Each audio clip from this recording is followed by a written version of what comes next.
already come across different current affairs developments with respect to Leh city of Ladakh. Leh city is the capital of Ladakh, UT of Ladakh. So on 1st October, a magisterial inquiry has been constituted in order to investigate the deaths of 4 people that died in the violent protest that occurred on 24th September 2025. But local population of Ladakh is kind of rejecting that magisterial inquiry. They are making demand for independent judicial inquiry for that incident. Already Sonam Wangchuk has been arrested. He is in Jodhpur jail. Protest is still going on. The Ladakhis are making demands for majorly 2 things. One is related to the full statehood of the UT of Ladakh at present. And second, they are making demand for inclusion of the state into the 6th schedule. So let's try and understand the genesis of this problem. So the genesis of this problem, let's trace from 2019. 2019 में Parliament of India decided to abrogate Article 370 of Indian Constitution. 370 को abrogate कर दिया गया. Parliament of India enacted Reorganization of State of Jammu and Kashmir Act in 2019 itself, wherein the state of Jammu and Kashmir was bifurcated into UT of Jammu and Kashmir with legislature, the state legislature, and a UT of Ladakh without the concept of a state legislature. It means that Ladakh would be kind of under the direct control of the central government. So the administration of Ladakh would be carried out with the help of a lieutenant governor. And that lieutenant governor is under the direct control of the central government. Why government did this? You need to understand this entire UT of Ladakh is holding a strategic position. It shares border with China, kind of having on and off relations with India. Galwan Valley attack, if you remember, 2020 May. Then Pakistan, our all-time hostile nation, infamous nation for harboring terrorists and sponsoring terrorism in India. So considering the strategic location of Ladakh, Government of India decided to make this as a UT.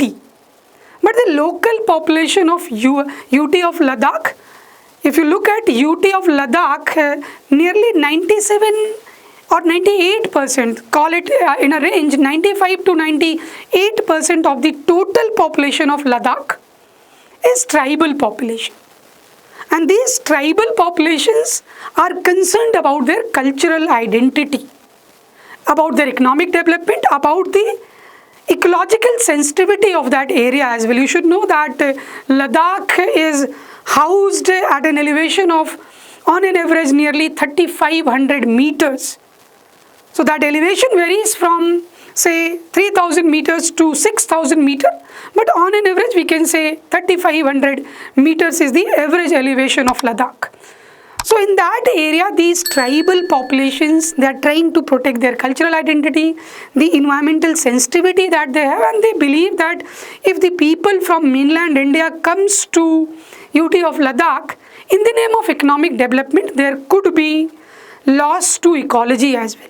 Biodiversity loss could be there, habitat loss could be there, deforestation activities could be carried out in the name of tourism. So these apprehensions are there with the local community, as well as they have apprehensions with respect to the loss of cultural identity as well.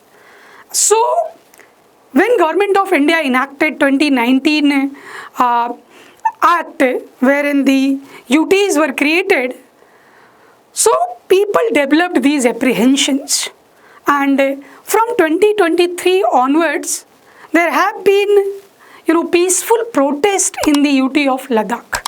Recently, Sonam Wangchuk, who has been recently arrested under National Security Act of 1980 for the allegation of inciting violence on 24th September 2025. So he has been arrested now. So he has been protesting peacefully, actively since 2023. And that protest was mainly for demands related to inclusion of the state into the 6th schedule, and another one is related to giving the status of full statehood to Ladakh. Once Ladakh gets the full statehood, it will have greater political control, greater political autonomy. The regional aspirations which are made as the subjects of a state list of Schedule 7 of Indian Constitution.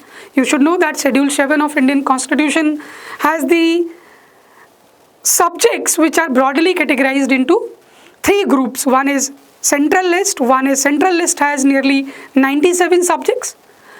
State list has 66 subjects, and third is the concurrent list, which is under the domain of again the central government. So these 66 subjects of a state list would be under the direct control of the states. So if Ladakh को अगर state declare किया जाता है तो Ladakh will have also those 66 subjects to be taken care by the local representatives. The representatives of the state, wherein the chief minister and their council of ministers would be constituted. So regional aspirations to be satisfied at greater level, the state demand is there.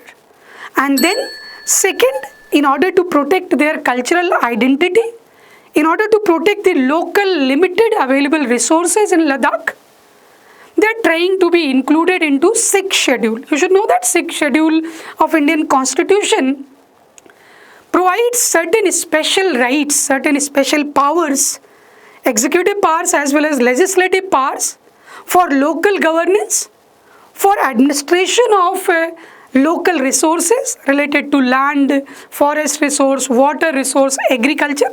So they will have special powers. It is already available to 4 states of India.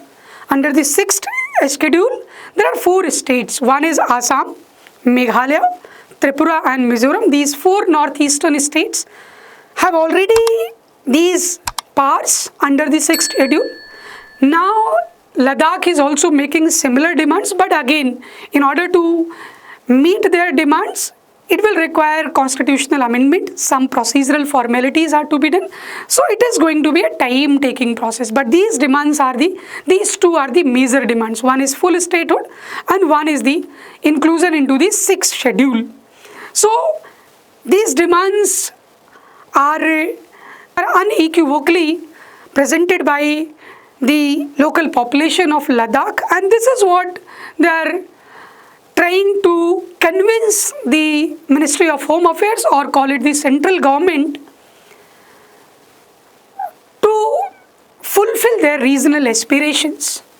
You should understand that if the regional aspirations are not met, it has certain national security concerns. So I'm not going into that detail, but you should know that there is a topic in your syllabus of Indian society called regionalism. So this is a classic example of regionalism, wherein the regional aspirations, if not well satisfied, it will require an inclusive dialogue and deliberation between all these stakeholders, the protesters, the regional outfits. Those regional outfits, if you have read the newspaper, you know that Leh apex body is there, LAB, and then there is another regional political outfit called Kargil Democratic Alliance, KDA. So these 2 are the important regional outfits.